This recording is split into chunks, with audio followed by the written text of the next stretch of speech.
বাসায় মাছ মাংস কিছুই নাই, চিন্তা করতেছেন কি রান্না করবেন? বাসায় তো আলু আর ডিম আছে, তো থাকলে সেটা দিয়ে এই রেসিপিটা তৈরি করে নিন।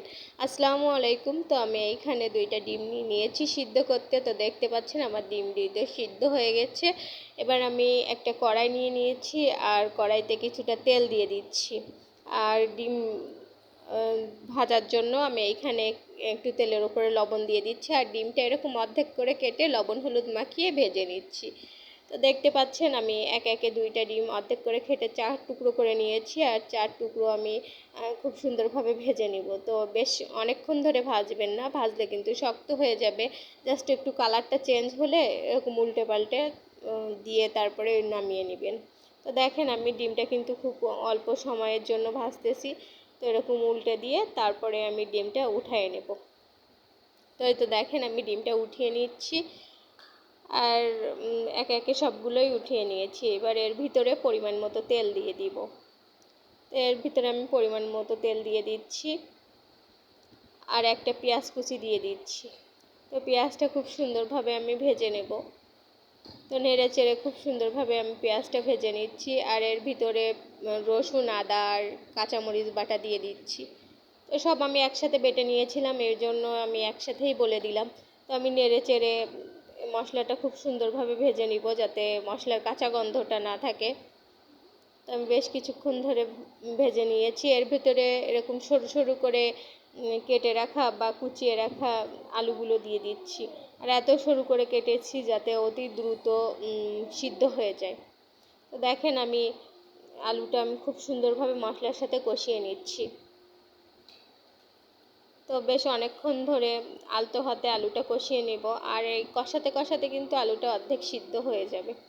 তো দেখতে পাচ্ছেন আমি আলুটা কষিয়ে নিচ্ছি খুব ভালোভাবে। এর ভিতরে স্বাদ মতো লবণ দিয়ে দেব, আর পরিমাণ মতো হলুদের গুঁড়া দিয়ে আরও বেশ কিছুক্ষণ কষিয়ে নেব, যাতে হলুদ আর লবণটা খুব ভালোভাবে আলুর সাথে মেখে যায়। তো এর ভিতরে আমি ধনিয়া গুঁড়া দিয়ে দিচ্ছি পরিমাণ মতো। আপনারা চাইলে দিতেও পারেন, না চাইলে না দিতে পারেন। তো আমি ধনিয়া গুঁড়ো দিয়ে আরও বেশ কিছুক্ষণ কষিয়ে নিয়েছি। তো দেখতে পাচ্ছেন আমার আলুটা হয়ে গেছে মানে কষানো। তো এর ভিতরে আমি ঝোল দিয়ে নেব। আমি এই তরকারিতে একটু ঝোল রাখবো, এই জন্য একটু ঝোলের পরিমাণটা বেশি দিয়ে দিচ্ছি। আমি এইখানে একটা বাটির 3 বাটি পানি দিয়ে দিয়েছি। তো এর ভিতরে কিছু কেটে রাখা কাঁচামরিচ দিয়ে দিচ্ছি। তো দেওয়ার পরে দেখেন আমার তরকারিতে বলক এসে গেছে। এই পর্যায়ে আমি ডিমগুলো দিয়ে দিচ্ছি ভেজে রাখা।